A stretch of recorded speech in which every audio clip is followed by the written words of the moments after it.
கருத்துடைய பரிசுமேட அடிமை தேவன் கடந்த நாளை பாதுகாத்து இந்த நாளை தெய்வ சமூகத்தில் திருச்சியவை கூடி தேவனை தொழுதுகளை தேவாத இறக்கம் பாராட்டினார். அவர் நாமத்தை கொண்டதாக தேவன் அறிவித்த ஒரு வார்த்தை வாசித்து கடந்து சொல்லுவோம்.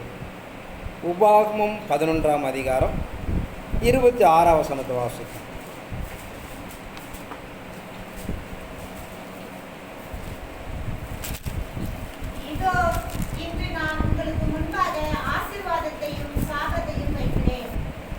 தெய்வத்து நாமத்தை கொண்டதாக மோசே மூலமாக தெய்வம் நமக்கு அறிவிக்கிற பிரகாரம் இந்த கடைசி காலத்தில் காணப்படுகிற தெய்வ சந்ததி நம்மை குறித்து இறைமாருக்கு நாம் திருவுளம் பற்றுகிற பிரகாரம் இதோ என்று நான் உங்களுக்கு முன்பாக ஆசீர்வாதத்தின் சாபத்தை வைக்கிறேன். மனிதன் எப்படியாக தன் சாயலும் தன் ரூபத்தின்படி சிருஷ்டித்து சகலத்தின் பூமிக்குள்ளாக நிலைப்படுத்தி தேவனுக்கு நடைமுறைப்படுத்துகிற பிரகாரம் மனிதனுக்கு முன்பாக ஆசீர்வாதத்தும் சாபத்தை வைக்கிறார். அவன் எதை தெரிந்து கொள்கிறானோ அதுவே அவன் வாழ்க்கையில் முடிவாக இருக்கிறது. ஆனால் நாம் நிறையா அறிந்து கொள்ளப்பட வேண்டும்.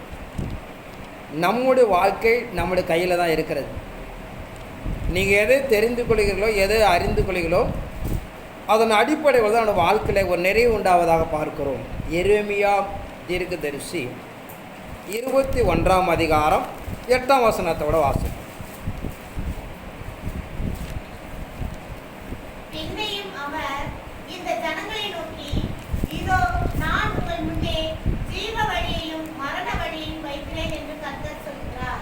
பின்னையும் அவர் இந்த ஜனங்களை நோக்கி, இதோ நான் உங்கள் முன்னே ஜீவ வழியும் மரண வழியும் வைக்கிறேன் என்று கர்த்தர் சொல்லுகிறார். ஆனால் இறைமாருக்கு நடைமுறைப்படுத்துகிற பிரகாரம் மனிதனுக்கு முன்பாக ஒரு ஜீவ வழியும் ஒரு மரண வழி வைக்கிறார். அது எந்த நிலையை மனிதன் தெரிந்து கொள்கிறானோ அதுவே அவனுக்கு முடிவாக காணப்படுகிறது. இறை சமூகம் பல கோணங்களாக நம்மை நடைமுறைப்படுத்துகிறது. அதில் இறைமாருக்கு நடைமுறைப்படுத்துகிற பிரகாரம் நம்முடைய கண்களுக்கு முன்பாக நம்மை எல்லாத்தையும் வைக்கிறார். நாம் தவறு செய்துவிட்டு என் புத்தி பேசினால் செய்தேன் என்று உன் தெய்வத்துவதற்கு முன்பாக சொல்லாதே என்று சொல்லப்படுகிறது. அல்ல இறைமாருக்கு நம் நடைமுறைப்படுத்துகிற பிரகாரம் தேவன் சொல்லுகிற பிரகாரம் சகலத்தையும் ஏற்ற காலத்தில் சிருஷ்டித்து நம்முடைய கண்களுக்கு முன்பாக வைத்து அதை நம்முடைய கரங்களை ஒப்புவிக்கிறார். அல்ல நாம் தேவனை அறிந்திருக்கிற தேவனுடைய பிள்ளைகள், எனக்கு தெரியாத செய்து விட்டேன், எனக்கு இப்படிதான் தெரியாது என்று சொல்லி நாமளும் சிக்கிக்கொள்ளக்கூடாது. வேதத்தில் எல்லாத்தையும் தேவனை எழுதி வைத்திருக்கிறார். அதை அறிந்து கொள்ளத்தக்க நம்முடைய வாழ்க்கையில் நன்மையும் தீமையும் அறிந்து கொள்ளத்தக்க ஒரு அறிவும் ஆற்றலையும் கொடுத்திருக்கிறார். அதை நாம் தான் சரி செய்து பக்குவப்படுத்தி நாம் தேவ சன்னிதானத்துக்குள்ளாக அறிந்து கொள்ளப்பட வேண்டும். அல்ல நம்முடைய கண்களுக்கு முன்பாகவே எல்லாத்தையும் வெளியரங்கமாக்கப்பட்டிருக்கிறது. வெளியரங்கமாக்கப்படாமல் செயல் கர்த்தருடைய சமூகத்தில் உள்ளது. ஆனால் வெளியரங்கமாக்கப்பட காரியங்களில் நாம போய் சிக்கிக்கொண்டு நாமே நிலைப்படுத்தபடியாக நாம் மாற்றிக்கொள்ளக்கூடாது. அதனால் வாழ்க்கையில் எல்லாமே தேவன் வெளியரங்கமாக வைத்திருக்கிறார். அதை பகுத்து அறிந்து கடந்து போய்படியாக நாம் நிலைப்படுத்திக் கொள்ளப்பட வேண்டும் என்று சொல்லப்படுறதாக பார்க்கிறோம். ஆனால் எல்லாத்தையும் நம்ம பாதுகாத்து கொள்ள சுருக்கமாக இயேசு தன் வாழ்க்கையில் சொல்லுகிறார். மத்தேயு 6ஆம் அதிகாரம் 33ஆம் வசனத்தை வாசிப்போம்.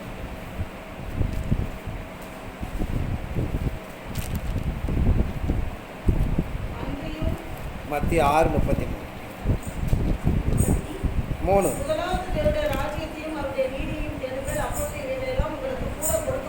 முதலாவது தேவனுடைய ராஜ்யத்தையும் அவருடைய நீதியும் தேடுங்கள், அப்போது இவையிலெல்லாம் உங்களுக்கு கூட கொடுக்கப்படும் என்று சொல்லுகிறார். இறைமாருக்கு நம்ம நடைமுறைப்படுத்துகிற பிரகாரம் அவர் சுருக்கமாக நமக்கு திருவுளம் பற்றுகிற பிரகாரம் எவ்வளோதான் நிலைப்படுத்தியிருந்தாலும், எவ்வளோதான் நாம் அறிந்திருந்தாலும், எவ்வளோதான் நான் ஓடினாலும் பார்த்திங்கன்னா ஒரு சில காரியங்கள் எப்படியாக நம்முடைய வாழ்க்கையில் வெளியரங்கமாக இருக்கிறது. ஒரு சில காரியங்கள் மறைமுகமாக இருக்கிறது. அது வெளியரங்கமாக இருக்கப்பட காரியமாக இருந்தாலும் சரி, மறைவான காரியமாக இருந்தாலும் சரி, வேதம் நம்ம சொல்லுகிறது முதலாவது தேவனுடைய ராஜ்யத்தின் நீதியை தேடுங்கள், அப்போது இவையெல்லாம் உங்களுக்கு கூட கொடுக்கப்படும் என்று சொல்கிறது. தேவனுடைய ராஜ்யத்தை தேடப்படும் போது நம்முடைய வாழ்க்கையில் இருக்கிற வெளியரங்கமாக இருக்கிற காரியமே இருந்தாலும் சரி, மறைவான காரியமே இருந்தால் தேவன் அதை சகலித்து நமக்கு நடைமுறைப்படுத்தி கொடுப்பார் என்று சொல்லப்படுறதாக பார்க்கிறோம். ஒன்று, நமக்கு எல்லாமே வெளியரங்கமாக வைத்திருக்கிறார். ஒருபோது சாத்தாண்டிய சதி மோசத்தினாலும் அவன் திட்டமிடுவனாலும் அநேக வஞ்சகமான சூழ்ச்சிகளை உருவாக்கக்கூடியவன். ஆனால் இறைமார்க்கு அதற்கு நாம் கொடுக்கப்படுகிற நிலைப்பாடு, தேவனுடைய ராஜ்யத்து நீதி நாம் தேடப்படும் போது எல்லாத்தையும் நம்மை பாதுகாத்து கொள்ளப்படும் என்று சொல்லப்படுறதாக பார்க்கிறோம். ஆனால் இறைமார்க்கு நமக்கு வகுத்து கொடுக்கிற பிரகாரம் தேவனுடைய நீதி ராஜ்யத்தை தேடி நாம் அடைந்து கொள்ளப்பட வேண்டிய இறைமார்க்கம் சொல்லப்படுறதாக பார்க்கிறோம். உபாகமம் 28ஆம் அதிகாரம் 1 வாசிப்போம்.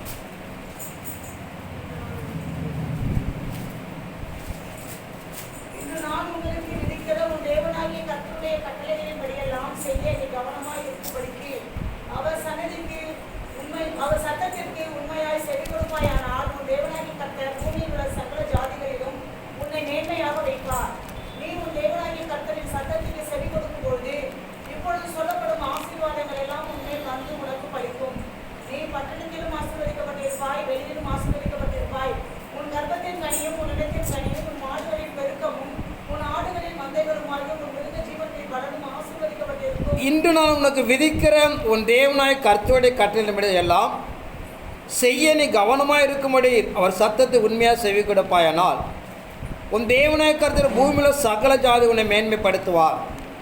நீ உன் தேவனாய் கர்த்தரின் சத்தத்தை செவி கொடுக்கும் போது இப்போ சொல்லப்படும் ஆசீர்வாதங்கள்லாம் உன் மேலே வந்து உனக்கு பலிக்கும்.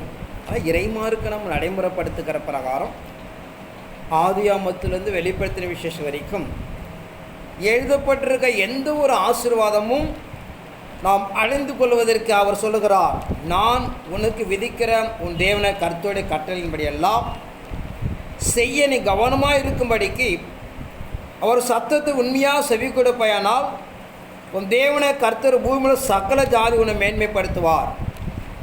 இல்லை, தேவனுடைய திருவார்த்தை நமக்கு நடைமுறைப்படுத்துகிற பிரகாரம் அவர் கட்டளை கற்பனையில் கை கொள்ளப்படும் போது நாம் மேன்மைப்படுத்தப்படுகிறோம்.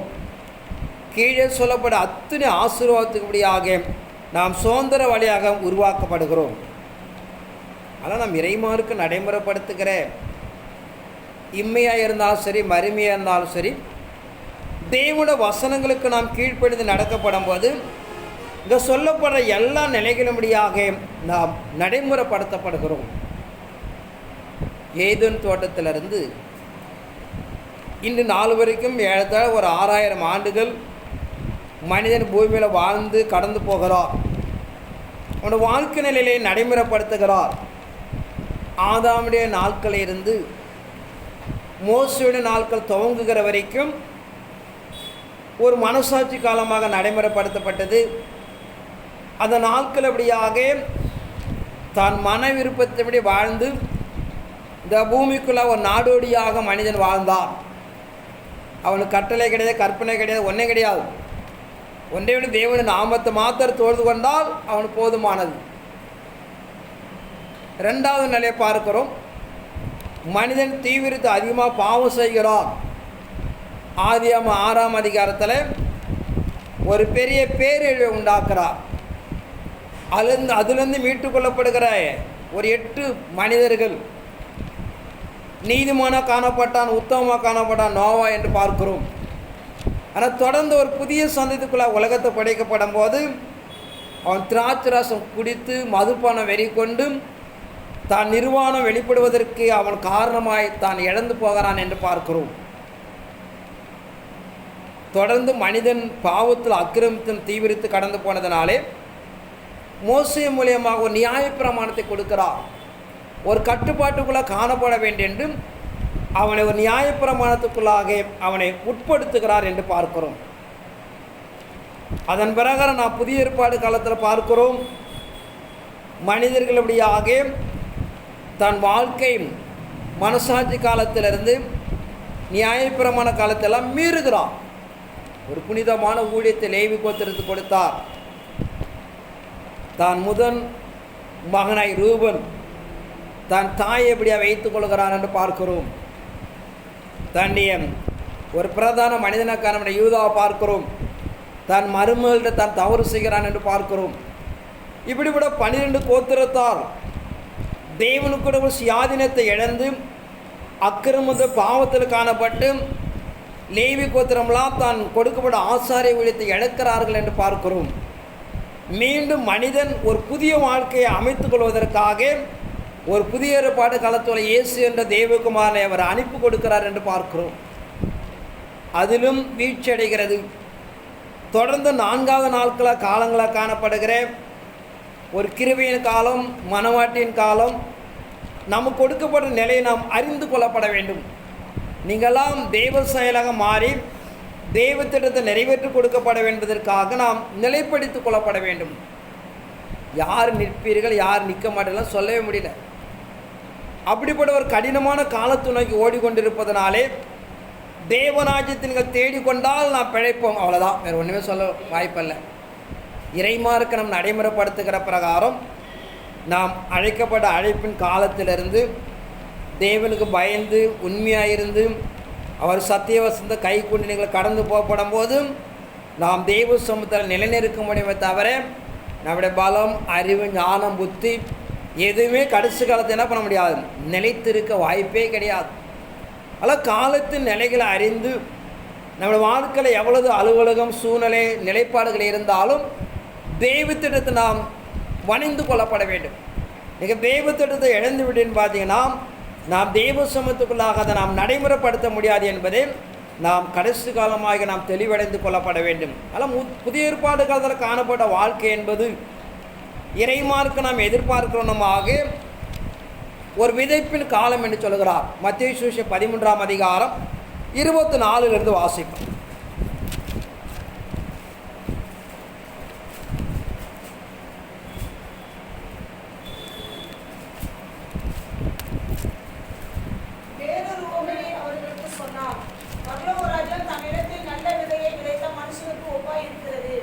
மனுஷன் நிந்தனை பண்ணுகையில் அவனுடைய சத்துரு வந்து கோதுமைக்குள் களைகளை விதைத்துவிட்டு போனான். பயிரானது வளர்ந்து கதிர்விட்ட போது களைகளும் காணப்பட்டது. வீட்டு எஜமானுடைய வேலைக்காரர் அவனிடத்தில் வந்து, ஆண்டவனே, நீர் உமது நிலத்தில் நல்ல விதையை விதைத்தீர் அல்லவா?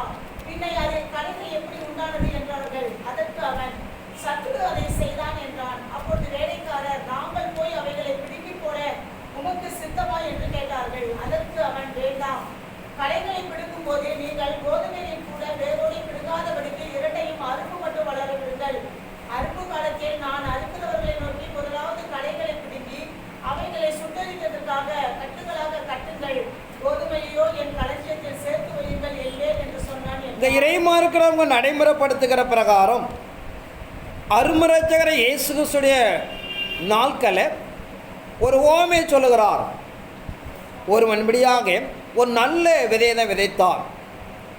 ஆனால் அதுக்குள்ளாக எப்படி சத்துரு களைகளை விதைத்தார்.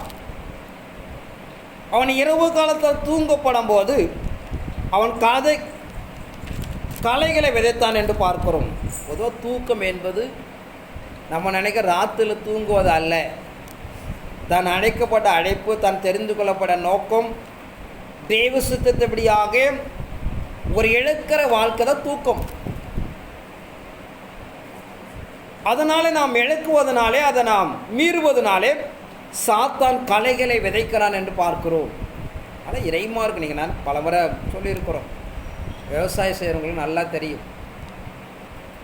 நிலத்தை பண்படுத்தி சரி செய்து அதில் விதைப்பார்கள். ரொம்ப நெருக்க நாற்று முளைச்சிருந்தால் அதில் ஒரு களை விட வராது. கொஞ்சம் கேப் இருந்தால் அதில் ஒரு களை வந்துடும். இதுதான் வாழ்க்கை.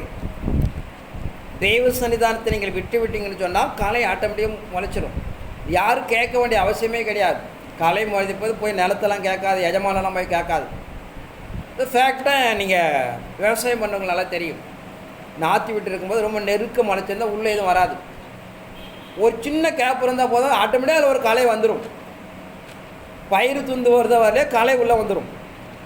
அதில் இறைமார்க்கு நம்ம நடைமுறைப்படுத்துகிற பிரகாரம் ஆவிக்கிற வாழ்க்கையில் எங்கே கேப் இடைவெளி வருகிறதோ அங்கே சாத்தான் விதைத்து விடுவார். ஆனால் இறைமார்க்கு நடைமுறைப்படுத்துகிற பிரகாரம் ரெண்டும் வளர விடுங்கள் என்று சொல்கிறார். ஏன்னா அந்த களை வளர்ந்து பயிரோடு பின்னிக்கொள்ளும். நீ களை எடுக்கும்போது நிச்சயமாக அதில் 1-2 பயிர் வரும். ஆனால் ரெண்டும் வளர விடு, அறுப்பு காலம் வரைக்கும் வளர விடு. அறுப்பு காலத்தை அறுத்தபடியாக நான் பிரித்து விடலாம் என்று சொல்கிறார். ஆனால் இறைமார்க்கு நடைமுறைப்படுத்துகிற சத்துருவாய் சாத்தான் நீங்கள் புரிந்து கொள்ளப்பட வேண்டும். நம்மை குழப்பி தெய்வத்திடத்தை நிறைவேற்றி கொடுக்க முடியாமல் சில எப்படி ஒரு நல்ல நிலத்தில் களை வருகிறதோ அதே போல் பிரச்சனை உருவாக்குவான், போராட்டங்களை உருவாக்குவான். அப்போ நாம் சோர்ந்து தேவனை விட்டு விலகப்படும் போது அவன் கலையை விதைச்சிட்டு போயிடுவான். அதில் இறைமார்க்கு நடைமுறைப்படுத்துகிற பிரகாரம், தேவசனை நிலைப்படுத்துகிற பிரகாரம் நாம் எந்த சூழ்நிலை தேவனை சார்ந்து காணப்படும் போது நாம் சகலுக்கு நாம் ஜெயித்து விடலாம். நீங்கள் துன்பங்கள், துயரங்கள், உபத்தில் வரும்போது நாம் மாம்சத்தில் போராடும் போது அங்கே பிரச்சனை உண்டாயிடும்.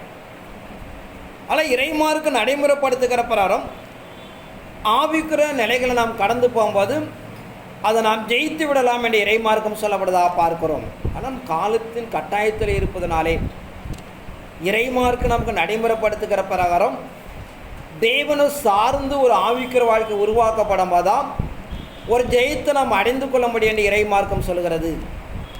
ஆனால் காலத்தின் கட்டாயத்தில் நாம் இறைமார்க்கம் சொல்லுகிற கடைசி காலம் என்பது சங்கீதம் 1ஆம் அதிகாரம் கடைசி ஒரு 2 வார்த்தை வசனத்தை வாசிப்போம்.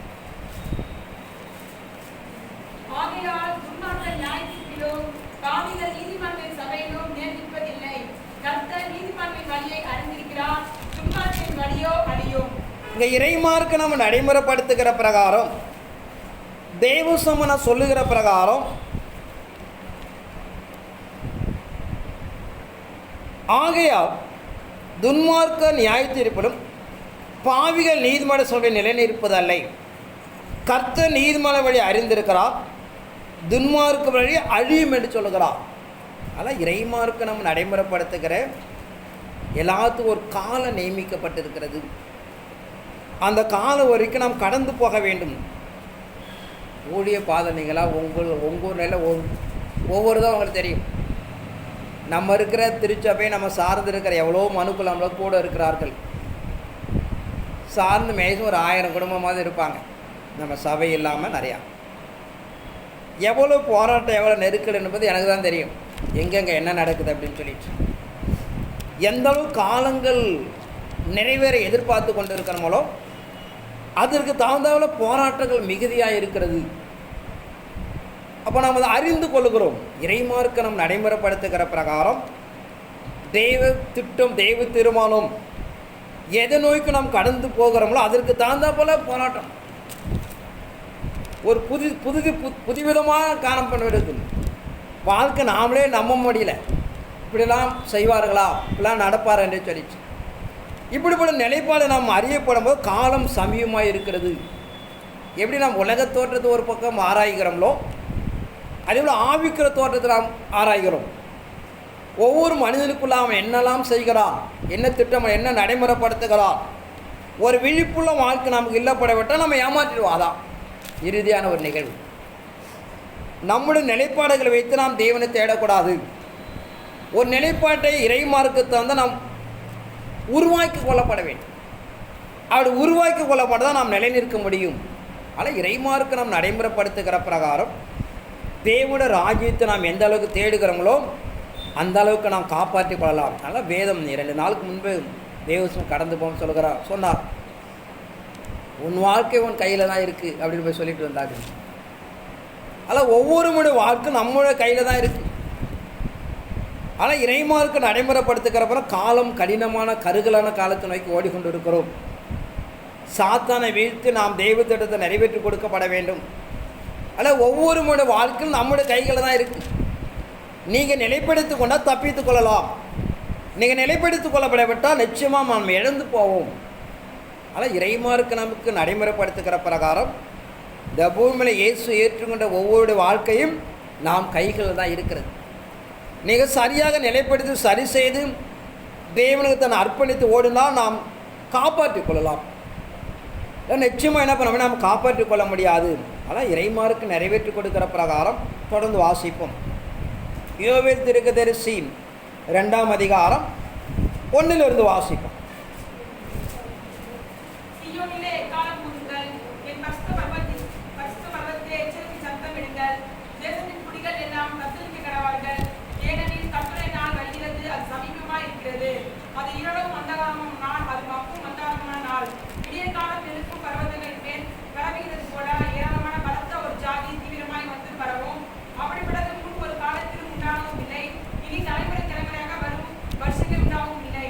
அவருக்கு முன்பாக அக்கினி பட்சிக்கும், அவருக்கு பின்பாக ஜுவாலை எரிக்கும்.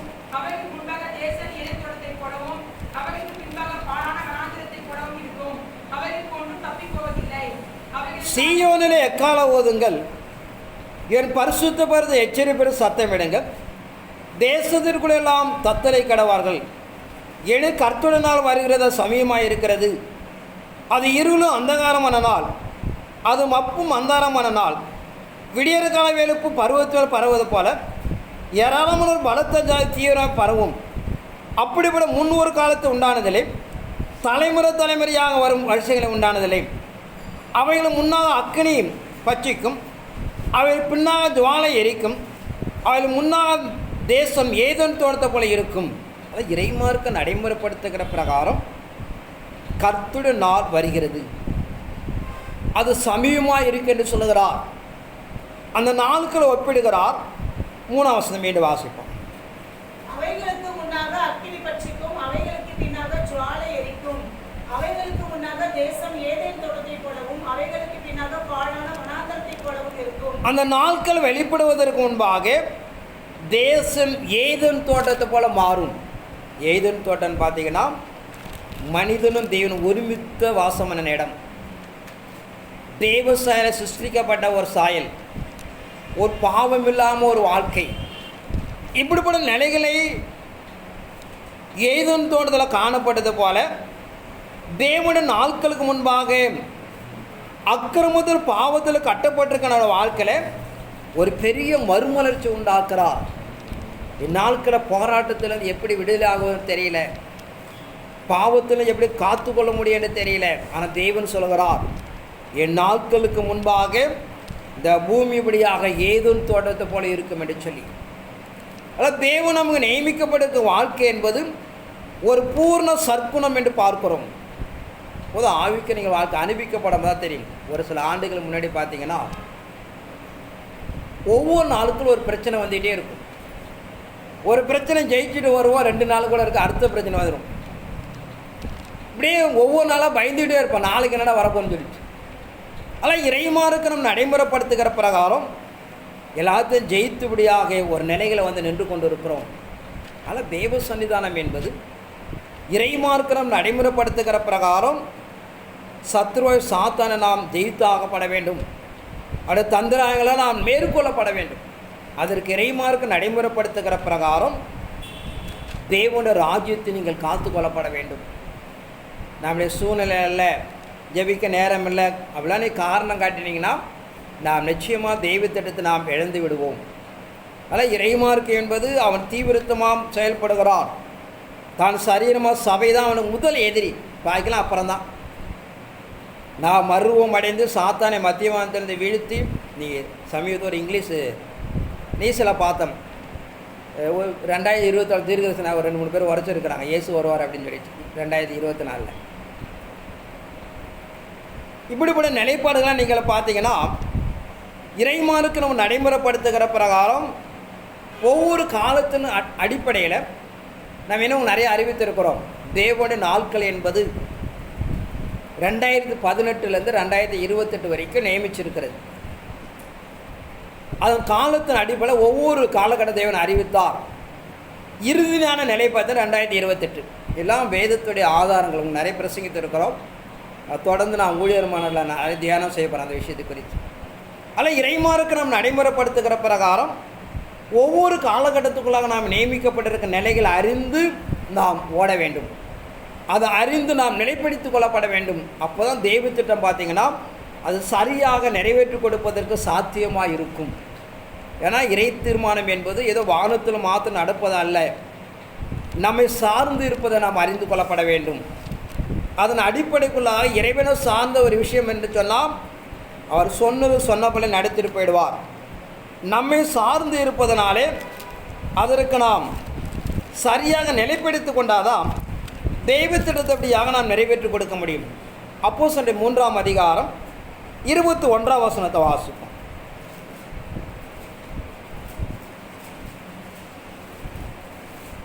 உலக தோற்றம் முதல் தேவன் தம்முடைய பரிசுத்த தீர்க்கதரிசிகள் எல்லாருடைய வாக்கினாலும் உரைத்தவைகள் எல்லாம் நிறைவேறி தீரும் காலங்கள் வருமளவும் பரலோகம் அவரை ஏற்றுக்கொள்ள வேண்டும். உலக தோற்றம் முதல் தேவன் தம்முடைய பரிசுத்த தீர்க்கதரிசி எல்லாருடைய வாக்கினாலும் உரைத்தவைகள் எல்லாம் நிறைவேறி தீரும் காலங்கள் வருமளவும் பரலோகம் அவரை ஏற்றுக்கொள்ளப்பட வேண்டும் என கிறிஸ்துவ மண்டலங்கள் எதிர்பார்க்கிற பிரகாரம் இயேசு வரலை என்று வானத்தை பார்க்கிறார்கள். அங்கே ஒன்றுமே கிடையாது. வேதத்தின் அடிப்படைக்குள்ளாக உலக தோற்றம் முதல் தேவன் தான் தீர்க்கதரிசி உரைக்கப்பட வார்த்தைகளை நீங்கள் நிறைவேற்றி கொடுத்தா அவர் அனுப்பப்படுவார். நீங்கள் நிறைவேற்றி கொடுக்கிறத விட இன்னும் எத்தனை ஆண்டுகள் கடந்து போல நாம் தீர்மானம் செய்ய முடியாது. ஒரு காலத்தின் கட்டாயத்தை நமக்கு ஒரு நியமனத்தை கொடுக்கிறார். அதை நாம் காத்து நிறைவேற்றி கொடுக்கப்படும். நிறைய நீங்கள் அறிந்தீங்கன்னா தெரியும். ஆபிரகாம் ஒரு வாக்கு கொடுக்கிறார், 4 தலைவரை எகிப்தில் இருப்பீர்கள், 4ஆம் தலைவர் நான் விடுதலை ஆக்குவேன். நாங்கள் தெளிவாக அந்த நாள் நிறைவேறும் வரை கொண்டு வருவார். மாதம் ஆண்டு அல்ல, 4ஆம் தலைமுறை நாள் நிறைவேறும் போது அவனை கொண்டு வருகிறார். இப்படிப்பட்ட அது தேவனும் சார்ந்த விஷயம் என்பதனாலே அங்கே மனிதன் குறிக்கிட முடியாது. ஆனால் வருகை என்பது தேவனும் சார்ந்த விஷயம் அல்ல, இது மனிதனை சார்ந்த விஷயமாக இருக்கிறது. தேவன் தான் தீர்மானிக்கப்பட்ட சத்தியத்தை தீர்மானிக்கப்பட்ட நிலைகளை நாம் சரியாக நிறைவேற்றி கொடுக்கப்படும் போதும் பரலோகம் அவர் அனுப்பி வைக்கும் என்று சொல்கிறது. அதனால் புரிந்து கொள்ளப்படும் இயேசு கிறிஸ்து வருகை என்பது வானத்தில் அல்ல, நமக்கு நியமிக்கப்பட்ட வார்த்தைகளை அறிந்து நிறைவேற்றி கொடுக்கப்படும் போதும் பரலோகம் அவரை அனுப்பி வைக்கும் என்று சொல்லுகிறது. அதில் இப்படி காலத்தின் கட்டாயத்தில் காணப்படுவனாலே நமக்கு நிர்ணயிக்கப்பட்டிருக்கிற பிரகாரம் நாம் பூமி எப்படியாக ஏதோன் தோட்டம் போல மாற்றப்பட வேண்டும் என்று எதிர்பார்க்கிறார். அதற்குரிய சத்தியங்களை அறிந்து நான் நடைமுறைப்படுத்தப்படும் போது அது மெய்யாக நிறைவேற்றி கொடுக்கப்படும் என்று சொல்லப்படுவதாக பார்க்கிறோம். ஆனால் ஒவ்வொரு காலத்தை நாம் அறிந்து கொள்ளப்பட வேண்டும். இயேசு கிறிஸ்துடைய காலம் ஒரு விதைப்பின் காலம். அங்கே எல்லாருமே இருந்தார்கள். வாசிப்போம். மத்திய சுவிசேஷம் 26ஆம் அதிகாரம் 18 வாசிப்போம்.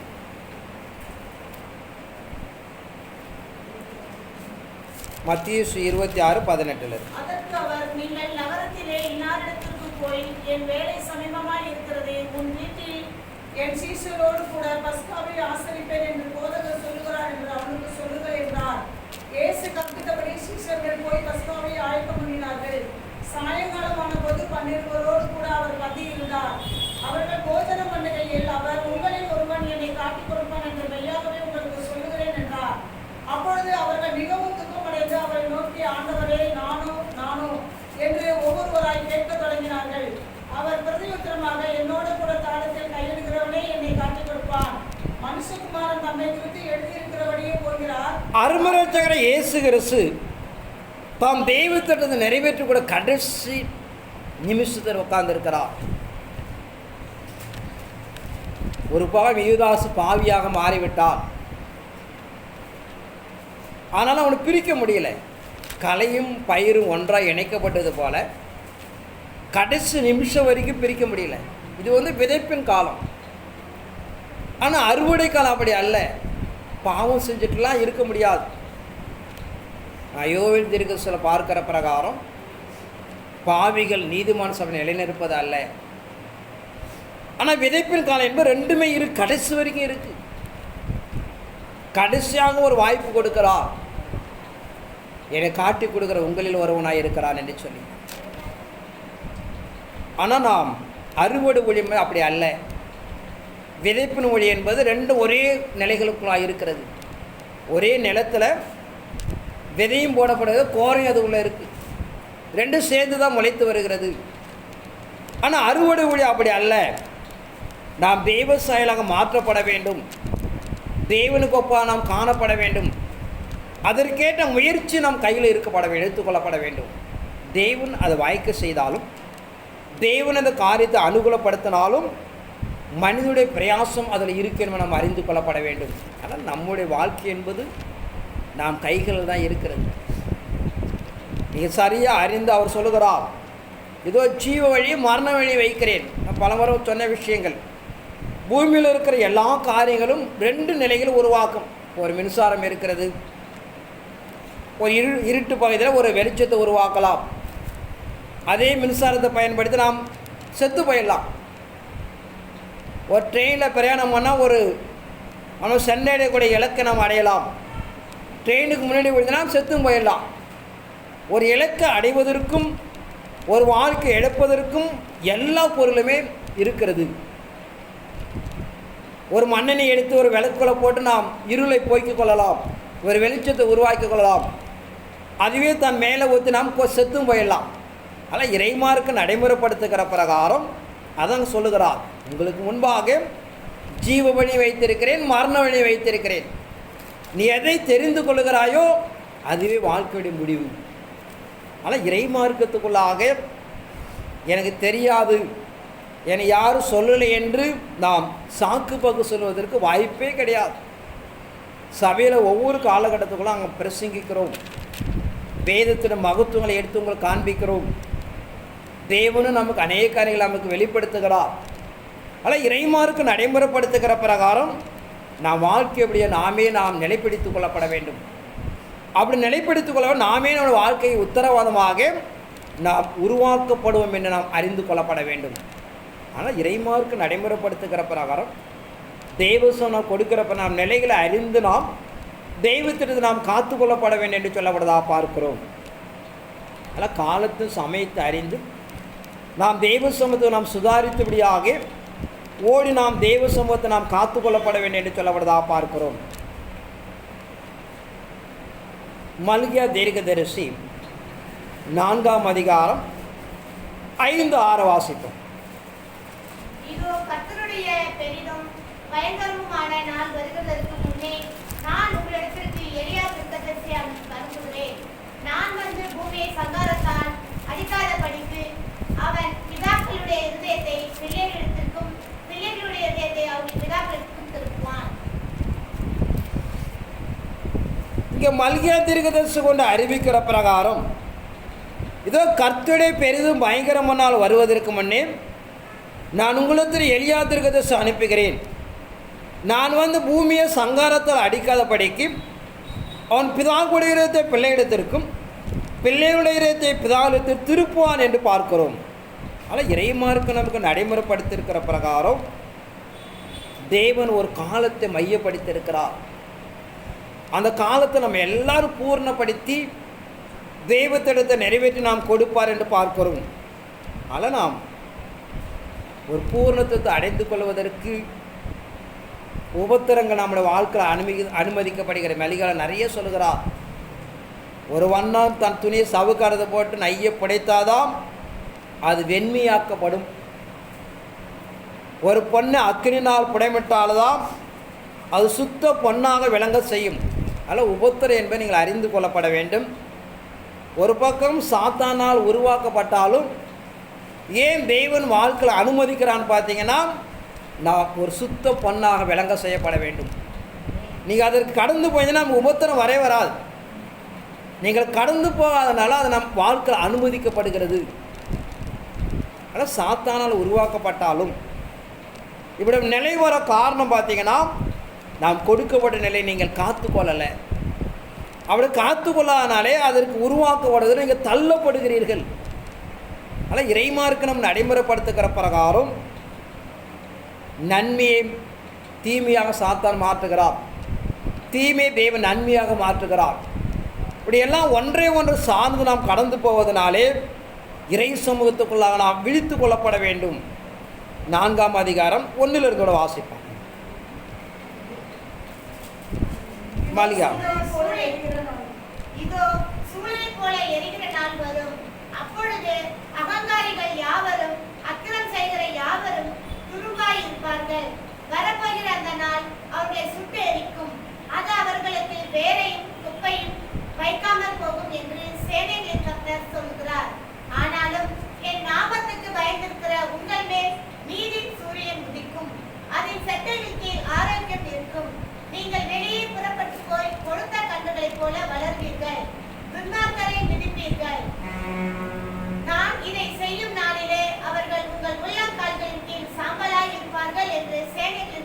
இறைமார்க்க நமக்கு நடைமுறைப்படுத்துகிற பிரகாரம் என் நாமத்துக்கு பயந்திருக்கிறவங்க நீதின் சூரியன் உதிக்கும், அது சட்டங்களுக்கு ஆரோக்கியம் இருக்கும், நீங்கள் வெளியே புறப்பட கொழுத்த கன்றுகளைப் போல் வளருவீர்கள். அதில் இறைமார்க்க நடைமுறைப்படுத்துகிற பிரகாரம் இதை நான் சொல்லுவது உங்களுக்கு புரியாது, ப்ராக்டிக்கலாக வாழ்க்கையில் அனுபவிக்கப்படும் போது தான் தெரியும். நீங்கள் நீதியிலே நிலைப்படுத்தப்படும் போதும் நீதிக்காக கடந்து போகும்போது ஒவ்வொரு வாழ்க்கையில் மாறும். ஒன்று பார்த்தீங்கன்னா, நம்ம யார் பாவம் செய்வதற்கு காரணமாக இருக்கிறார்களோ ஒன்று அவனை தூக்கிடுவார், ஒன்று அவனை கொன்னுடுவார். இதை என் வாழ்க்கையில் அனுபவித்து விடுவ நிலைகள். நீங்கள் நீதியை நடைமுறைப்படுத்தி கொண்டு போகும்போது நாம் நீதிக்கு இடர்களாக காணப்படும் நிகழலாம் கடவுள் மாற்றி போடுவார் அல்லது அழித்து போடுவார். இதான் சத்தியமே. ஒரு நிலை, ஒரு காலங்கிறது எல்லாத்தையும் மாற்றி விடுவார். ஆனால் இறைமார்க்கு நம்ம நடைமுறைப்படுத்துகிற பிரகாரம் தெய்வ சன்னிதானத்துக்குள்ளாக இது எங்களுக்கு நியமிக்கப்பட்ட காலத்தை ஓடிக்கொண்டு இருப்போம்னா நாங்கள் அதை அனுபவிக்கிறோம். அடுத்து உங்களுடைய காலங்கள் வரும், திருச்சபை நியமிக்கப்பட்ட காலம் வரும்போது அதை நீங்கள் வாழ்க்கையில் பார்ப்பீங்க. இப்போ உங்களுக்கு புரியாத அந்த விஷயங்களாம் நம்ம வாழ்க்கையில் வர இடர்களும் இடர்களுக்கு யார் காரணமாக இருக்கிறாங்களோ அதுக்கு ஒரு காலம் வைத்திருக்கிறார். அதுதான் அந்துகிறிஸ்து ஆட்சி காலம்தான்.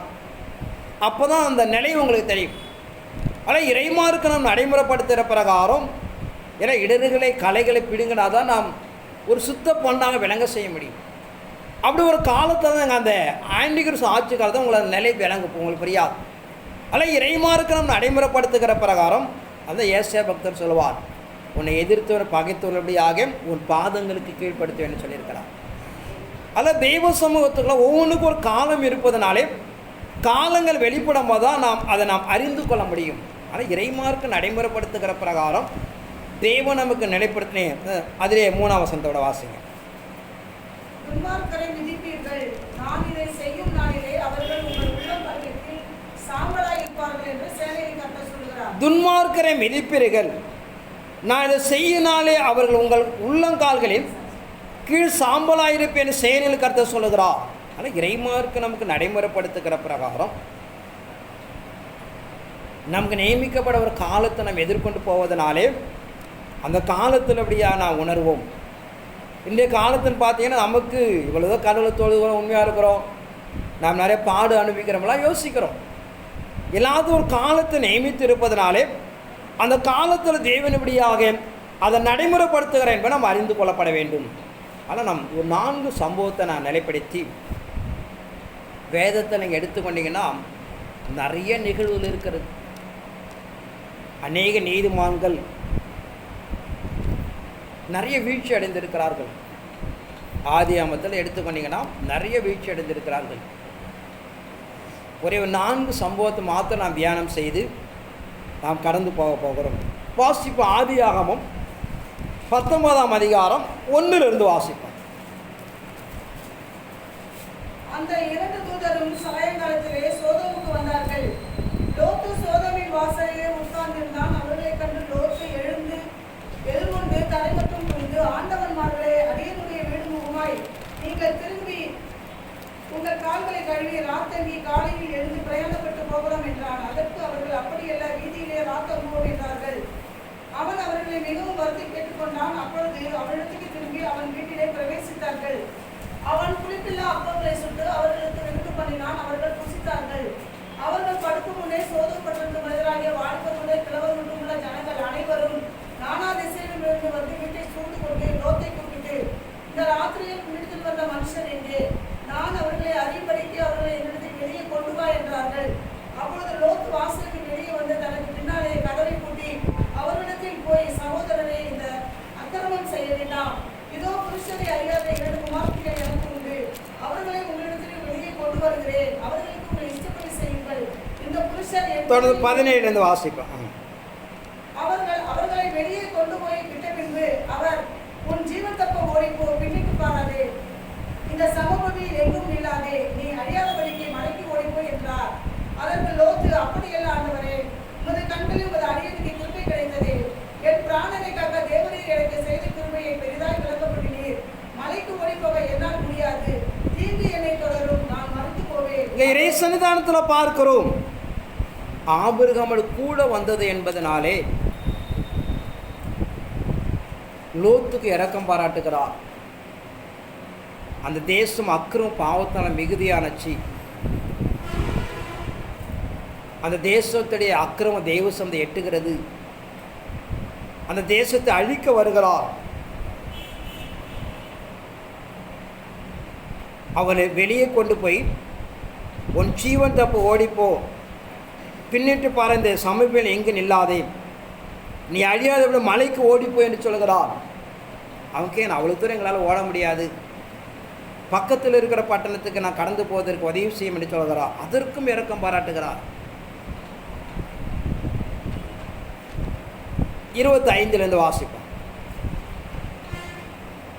அந்த பட்டணங்களையும் அந்த சம பூமி அனைத்தையும் அந்த பட்டணங்களின் எல்லா குடிகளையும் பூமியின் பயிரையும் அழைத்துக் கொண்டார்.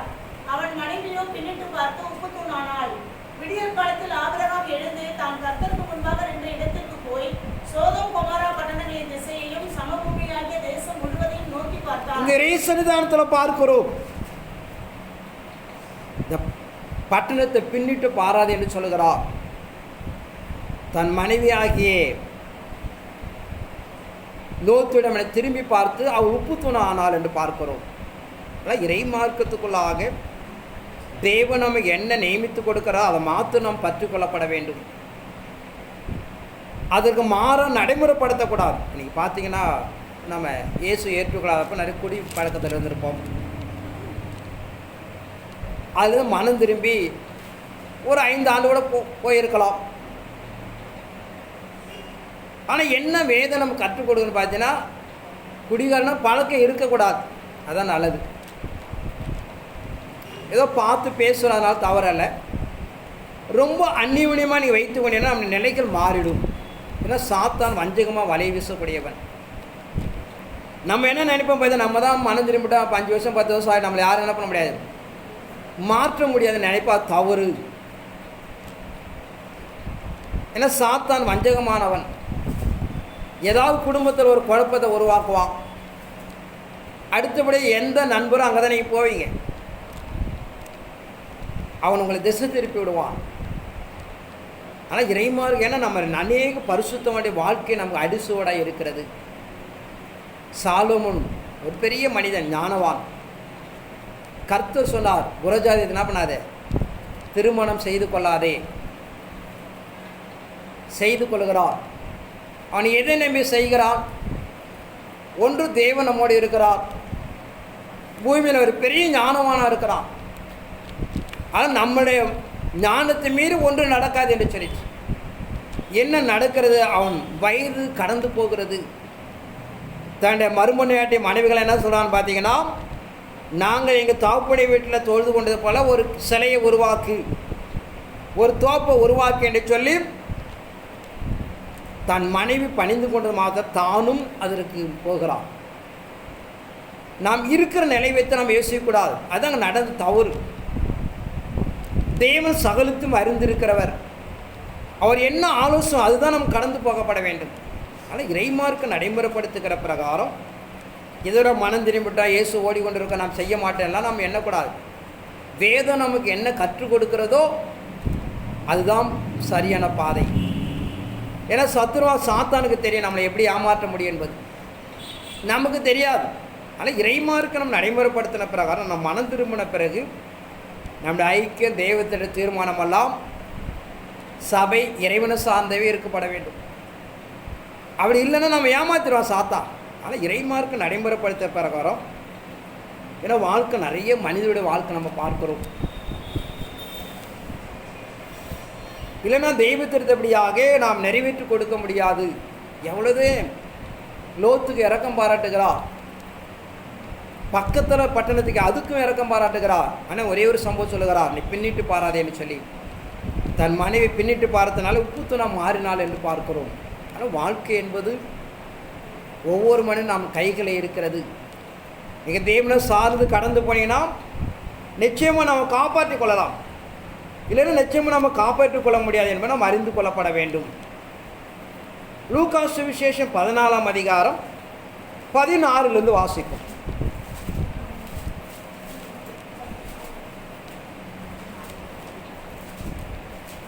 லூக்கா சுவிசேஷம் 14:16. அப்பொழுது அவர், ஒரு மனுஷன் பெரிய விருந்தை ஆயத்தம் பண்ணி அநேகரை அழைத்தான். விருந்து வேளையில் தன் ஊழியக்காரனை நோக்கி, நீ அழைக்கப்பட்டவர்களிடத்தில் போய் எல்லாம் ஆயத்தமாய் இருக்கிறது, வாருங்கள் என்று சொல்லென்று அவனை அனுப்பினான். அவர்கள் எல்லாரும் போக்கு சொல்ல தொடங்கினார்கள். ஒருவன் ஒரு வயலை கொண்டு, நான் அகத்தியமாய் போய் அதை பார்க்க வேண்டும், என்னை மன்னிக்கும்படி வேண்டிக் கொள்கிறேன் என்றான். வேறொருவன் 5 மாடுகளை கொண்டு, அதை சோதித்து பார்க்க போகிறேன், என்னை மன்னிக்கும்படி வேண்டிக் கொள்கிறேன் என்றான். வேறொருவன், பெண்ணை விவாகம் பண்ணினேன், அதனால் நான் வரக்கூடாது என்றான். அந்த ஊழியக்காரன் வந்து இவைகளை தன் எஜமானுக்கு அறிவித்தான். அப்பொழுது வீட்டு எஜமான் கோபமடைந்து தன் ஊழியக்காரனை நோக்கி, நீ பட்டணத்தின் தெருக்களிலும் வீதிகளிலும் சீக்கிரமாய் போய் ஏழைகளையும் ஊனரையும் சப்பானிகளையும் குருடரையும் இங்கே கூட்டிக் கொண்டு வா என்றான். ஊழியக்காரன் அப்படியே செய்து, ஆண்டவரே, நீர் கட்டளையிட்டபடி செய்தாயிற்று, இன்னும் இடம் இருக்கிறது என்றான். அப்போது எஜமான் ஊழியக்காரனை நோக்கி, நீ பெருவழிகளிலும் மேடைகளிலும் அருகே போய் என் வீடு நிறையபடி ஜனங்களை உள்ளே வரும்படி வரித்து கூட்டிக் கொண்டு வா. ஒரு மனுஷன் ஒரு பெரிய விருந்து ஆயத்த பண்ணி அநேகரை அழைத்து அனுப்பினான். விருந்து வேலை தன் ஊழியக்காரன் நோக்கி, நீ அழைக்கப்படுவதில் போய் எல்லாம் ஆயத்தமாய் இருக்கிறது, வாருங்கள் என்று சொல்கின்றார். எல்லாரும் போக்கு சொல்ல தொடங்கினார்கள். ஒரு வயலை கொண்டே, நான் அகத்தியமாய் போய் அதை பார்க்க வேண்டிய என்னை மன்னிக்கும்படி வேண்டிக் கொள்கிறேன். வேறொரு 5-6 மாடுகளை கொண்டு என்னை சோதித்து பார்க்க போகிறேன் என்று சொல்லி என்னை மன்னிக்கும்படி வேண்டிக் கொள்கிறேன் என்றார். ஆனால் இறைமார்க்கம் என்பது என் நாட்களில் என்ன நாம் நிலைகள் என்று அறிந்து தான் எல்லாத்தையும் எழுதியிருக்கிறார். நாம் தான் வாழ்க்கையில் சுதாரித்து கொள்ளப்பட வேண்டும். ஒரு பெரிய விருந்து ஆயத்தப்படுத்தி அதற்கு சொந்தமானவர்களை அழைக்கிறான். எல்லாரும் ஒரு சாக்கு போக்கு சொல்லிபடியாக அதை இழந்து போகிறார்கள். ஆனால் தெய்வ சன்னிதானத்துக்குள்ளாக இறை திட்டத்துக்கு அழைக்கப்பட்ட ஊழியராக இருக்கலாம், விசுவாசிகள் இருக்கலாம், நான் அந்த நிலைகளை நிலைத்திருக்க கற்றுக்கொள்ளப்பட வேண்டும்.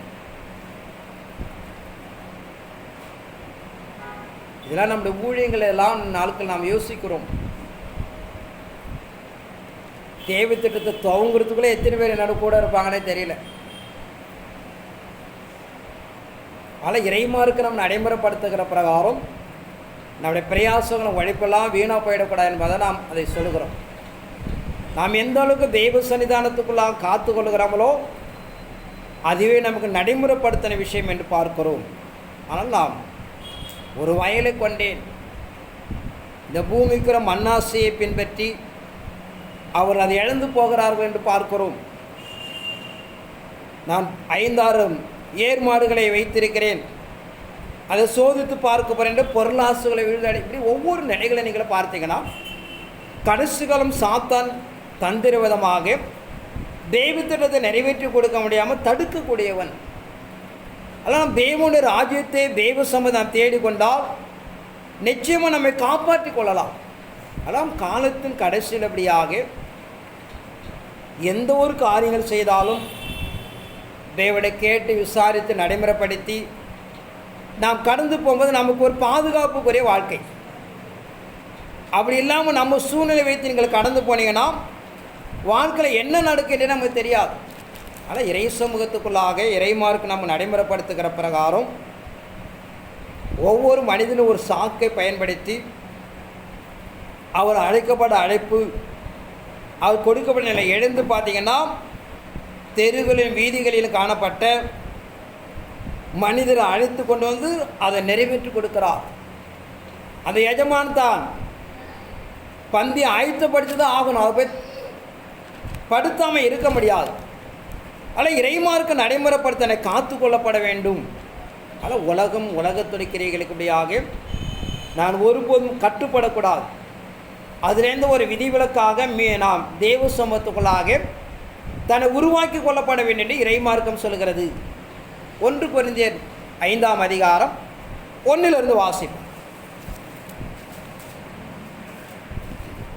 உங்களுக்குள்ளே விபச்சாரம் உண்டென்று பிரசித்தமாய் சொல்லப்படுகிறதே, ஒருவன் தன் தகப்பனுடைய மனைவியை வைத்துக் கொண்டிருக்கிறானே, அது அஞ்ஞானிகளுக்குள்ளும் சொல்லப்படாத விபச்சாரமாய் இருக்கிறதே. இப்படிப்பட்ட காரியம் செய்தவனை நீங்கள் உங்களை விட்டு நீங்காமலும் துக்கப்படாமலும் இருமாப்படைத்திருக்கிறீர்கள்.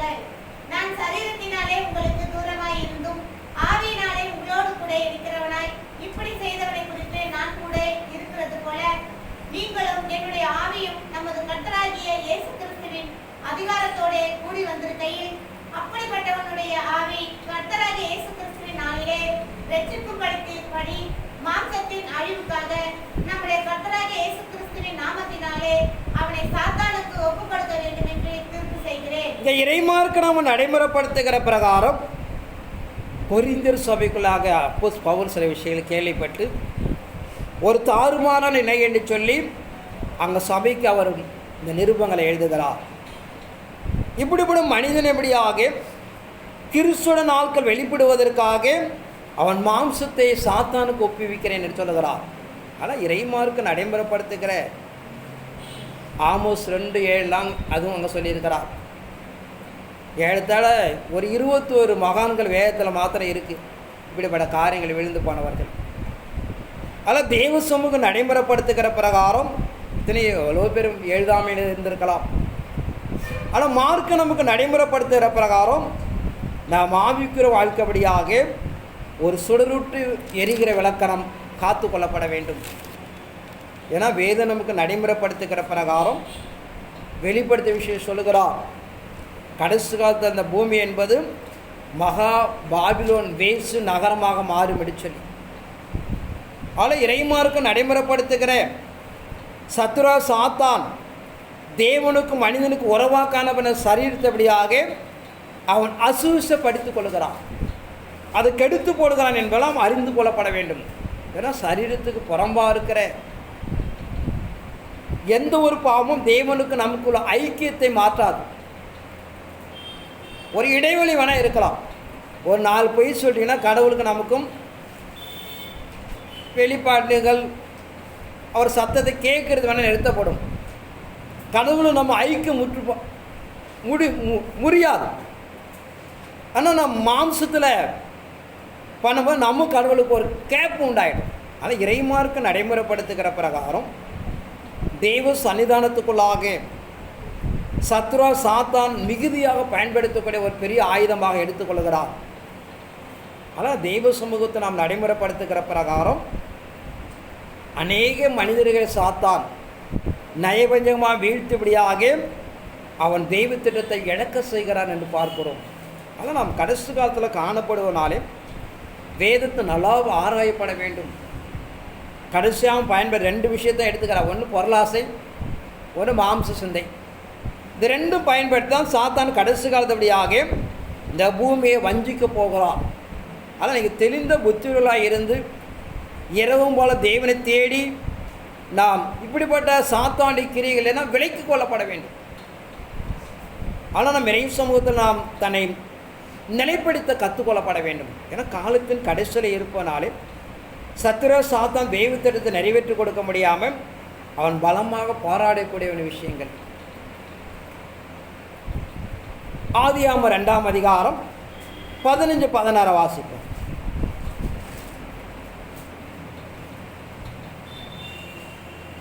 தேவனாகிய கர்த்தர் மனுஷனை ஏதேன் தோட்டத்தில் அழைத்து கொண்டு வந்து அதை பண்படுத்தவும் காக்கவும் வைத்தார். தேவனாகிய கர்த்தர் மனுஷனை நோக்கி, நீ தோட்டத்தில் உள்ள சகல விருட்சத்தின் கனியையும் புசிக்கவே புசிக்கலாம், ஆனாலும் நன்மை தீமை அறியத்தக்க விருட்சத்தின் கனியை புசிக்க வேண்டாம், அதை நீ புசிக்கும் நாளிலே சாகவே சாவாய் என்று கட்டளையிட்டார். பின்பு தேவனாகிய கர்த்தர் மனுஷன் தனிமையாய் இருப்பது நல்லதல்ல. தேவனாகிய கர்த்தர் மனுஷனை, நீ தோட்டத்தில் சகல விருது கனியை புசிக்கலாம், ஆனால் நன்மை தீமைத்த கனியை புசிக்க வேண்டாம், அது புசிக்கினால சாகவா சாவாய். அதான் இறைமார்க்கு நடைமுறைப்படுத்துகிற ஏதொன்றுல மனிதனுக்கு வைக்கப்பட்டிருந்த கனி இதுவே அவனுக்கு மரணமாக நியமிக்கப்பட்டிருந்தது. அதை சாத்தானை மையப்படுத்தி வைக்கப்பட்டது. சாத்தானை பிடித்து விடலாம் என்று சொல்கிறார். ஆனால் அதற்கு அவன் வஞ்சிக்கப்பட்டு சிக்கிக் கொள்கிறான். அதேபோல் கடைசி காலத்தில் காணப்படுகிற சாத்தான் பயன்படுத்தக்கூடிய 2மே மாம்சத்தை சார்ந்து தான். வேசித்தன விபச்சாரங்களை பயன்படுத்தி எப்படி ஏதேன் தோட்டத்தில் மாம்சத்தை மேன்மைப்படுத்தி ஆதான் வீழ்ச்சி அடைந்தானோ, அதேபோல் கடைசி கால சாத்தான் பயன்படுத்தக்கூடியது மாம்சை சிந்தை மரணம் என்று சொல்கிறது. ஆனால் இறை சன்னிதானத்துக்குள்ளாக எங்கெங்கே எதை நூதனமாக பயன்படுத்திக் கொள்கிறார் என்பதை நீங்கள் அறிந்து கொள்ளப்பட வேண்டும். ஏதேன் தோட்டத்தில் ஒரு கனி, அதை பறித்து சாப்பிட்டா தேவர்கள் ஆயிடலாம் என்று அவன் எண்ணினார். அதே போல் மாம்சம் கிரியைகளை உண்டாக்கி தெய்வத்திடத்தை நிறைவேற்றி கொடுக்க முடியாமல் ஒரு வஞ்சகத்தை கடைசி காலத்தில் அவன் விதைத்திருக்கிறார். நாம் இறை சன்னிதானத்துக்குள்ளாக சுதாரித்து கொள்ளப்பட வேண்டும். மாம்சத்தில் எதிர்த்து நிற்கப்பட வேண்டும், அதற்கு ஓடப்பட வேண்டும். இதுவே கடைசி காலத்தில் மையமாக பிசாசு நடைமுறைப்படுத்தியிருக்கிறார். ஆனால் இறைமார்க்கம் நடைமுறைப்படுத்துகிற நிலையெல்லாம் அறிந்து கொள்ளப்பட வேண்டும். அப்போஸ்தலர் 5ஆம் அதிகாரம் 1 வாசிப்போம். அனனியா என்னும் பெயருள்ள ஒருவனும் அவருடைய மனைவியாகிய சப்பீராலும் தங்கள் காணியாட்சியை விற்றார்கள். தன் மனைவி அறிய அவன் கிரயத்திலே ஒரு பங்கை வஞ்சித்து வைத்து ஒரு பங்கை கொண்டு வந்து அப்போஸ்தலருடைய பாதத்திலே வைத்தான். பேதுரு அவனை நோக்கி, அனனியாவே, நிலத்தின் கிரயத்தில் ஒரு பங்கை வஞ்சித்து வைத்து பரிசுத்த ஆவியினிடத்தில் பொய் சொல்லும்படி சாத்தான் உன் இருதயத்தை நிரப்பினது என்ன? இந்த இறைமார்க்க நடைமுறைப்படுத்துகிற பிரகாரம் இதெல்லாம் உங்களுக்கு உதாரண தத்துவம் சொல்லுகிறோம். என்னை பொறுத்த இதெல்லாம் கிரியே கிடையாது. ஒரு அனனியாஸ் அப்புறம் கொலை செய்வது அதெல்லாம் பெரிய கிரியை கிடையாது. அவர் நடத்த போகிற கிரியெல்லாம் பார்த்தீங்கன்னா நம்ம அரண்டு போயிடுவோம்.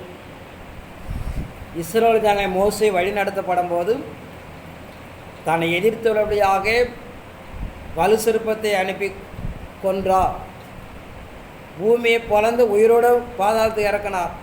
அப்படிப்பட்ட கிரியை தான் நடக்க போகுது. இதெல்லாம் கூட ஒன்றுமே கிடையாது. இறைமார்க்க நடைமுறைப்படுத்துகிற பிரகாரம் கடைசி கால தெய்வ திட்டத்தை நிறைவேற்றி கொடுப்பதற்காக அவர் சமூகத்தில் இசைந்து காணப்படாமல் எந்த ஒரு மனிதனும் அவன் இந்த பூமிக்குள்ளாக உயிரோடு போக வேண்டும். ஆனால் இறைமார்க்கு நாம் எதிர்பார்த்து கொண்டு இருக்கிற தெய்வத்திட்ட தீர்மானம் என்பது இதெல்லாம் ஒன்றுமே கிடையாது என்னை பொறுத்தளவு.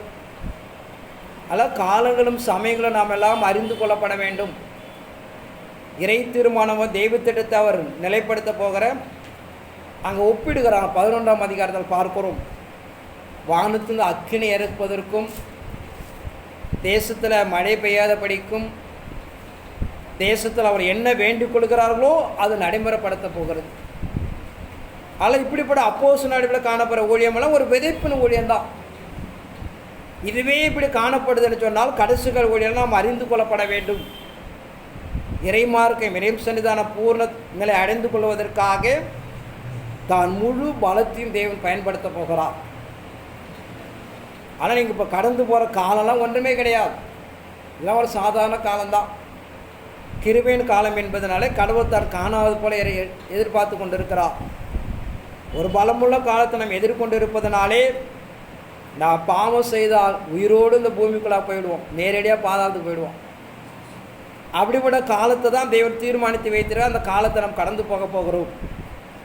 ஆனால் காலத்துக்கு முன்பாக தெய்வ சன்னிதானத்துக்குள்ளாக நாம் இறை சமூகத்தை நாம் நிலைப்பிடித்து கொள்ளப்பட வேண்டும். அதான் பிசாசு அழித்ததை விட கடவுளை அழித்து தான் அதிகம் எண்ணிடவே முடியாது. கானான் தேசம் பிரவேசிப்பதற்காக அங்கே கொண்டு வந்த அத்தனை பேர் இப்படியாக அவர் வனாந்தரத்தில் அழித்து போட்டார் என்று பார்க்கிறோம். அதனால் நம்ம தேவனுடைய கோபத்தெல்லாம் ஒன்றும் புரியல. இது கிருபையின் காலம் என்பதனால அவர் அப்படியே கண்டுக்காத போல போயிட்டுருக்கிறார். எல்லாத்துக்கும் ஒரு காலம் உண்டு என்பதனாலே அவர் நியமிக்கப்பட்ட காலத்தை நாம் கடந்து போக போகிறோம். ஆனால் இறை சன்னிதானத்துக்குள்ளாக நாம் இஸ்ரவேல் மோசே வழி நடத்துனதை நம்ம சிந்தைகள் எப்பயுமே இருக்கணும். அவர் எவ்வளோ பராக்கிரம தேவன், எவர் சர்வவல்லமை தேவன் என்னெல்லாம் நாம் வாழ்க்கையில் நினைத்து கொள்ளப்பட வேண்டும். அவர் நடைமுறைப்படுத்தின விஷயத்துக்கும் இன்றைக்கு பூமியில் இருக்கிறது சம்மந்தம் இல்லாமல் இருக்குது. 100க்கு 100 சம்மந்தம் இல்லாமல் இருக்கிறது.